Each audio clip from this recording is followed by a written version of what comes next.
Kalau kau seorang lelaki yang suka tayang bini kau dekat social media, terutamanya kalau bini kau tak menutup aurat, kau tak layak cakap yang kau sayang bini kau. Kau tak layak sebab kau seorang lelaki dayus.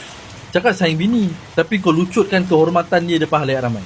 Celah mana sayang bini? Bini kau post kat social media gambar-gambar dia free hair, gambar-gambar dia seksi. Engkau pun ambil bini kau yang terang-terang tak menutup aurat tu, buat konten dengan dia. Kau tak malu?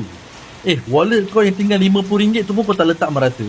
Ini aurat bini kau bagi semua orang tengok. Apa ni lelaki kau ni? I'm a man with a code. Aku takkan berkawan dan aku tak ada kawan yang tak pandai menjaga kehormatan bini diorang. Sebab kehormatan bini kau yang Allah amanahkan untuk kau jaga pun kau tak boleh jaga. Macam mana kau nak jaga persahabatan kepada influencer-influencer dekat luar tu? Aku tak payah sebut nama lah. Korang tahulah influencer mana. Ramai kan yang suka sangat tayang bini dia yang terang-terang tak tutup aurat, buat konten dengan dia lagi. Aku nak tanya korang satu soalan. Korang tak malu? Beratus ribu follower korang, ada yang berjuta, tapi kau sikit tak nak jaga kehormatan bini kau. Mana kau punya girah? Mana kau punya protective jealousy? Are you even a man?